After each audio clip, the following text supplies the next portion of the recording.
Mike Eccles came very close to a big stall and flying the big Junkers 52, and it's making him think twice about flying again. It was very, very marginal, and that was on the second. C-47 towing airspeed Horsa glider.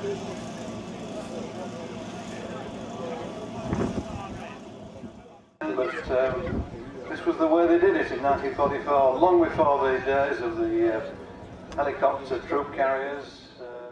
Troops, even the pilots were soldiers. Once they landed or crashed, depending on your description of how a wartime glider came down, the pilots became soldiers. Jumped out of the glider or the wreckage of the glider and straight into battle. This was the one of the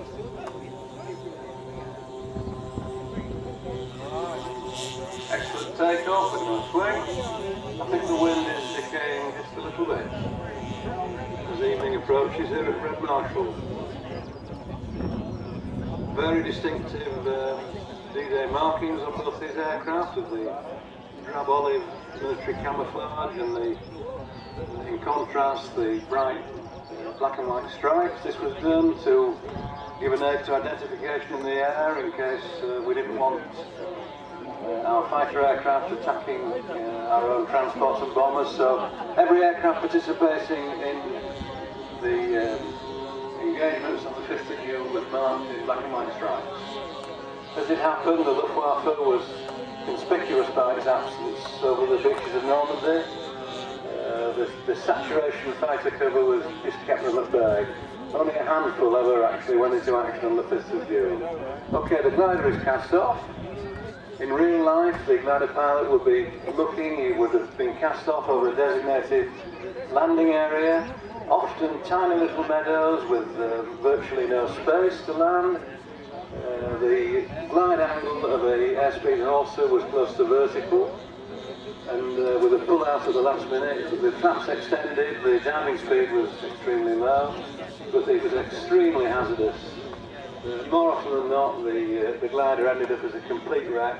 If they were lucky, the troops would walk away from the wreckage.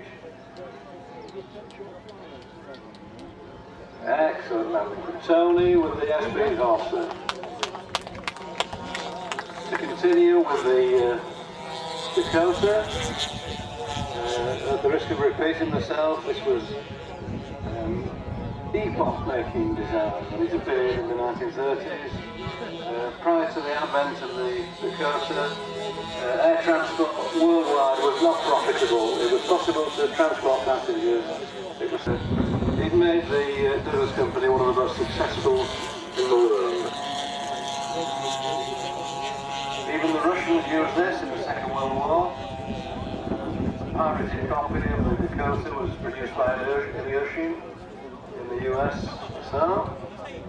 And I believe a blind eye was turned to it because of the huge contribution being made by the Russian forces on the Eastern Front.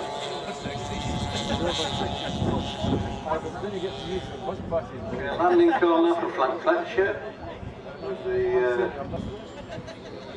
excellent standards of model flying here today. These boys are coping very well with the crosswind. And excellent. Well done. The assault glider display, ladies and gentlemen.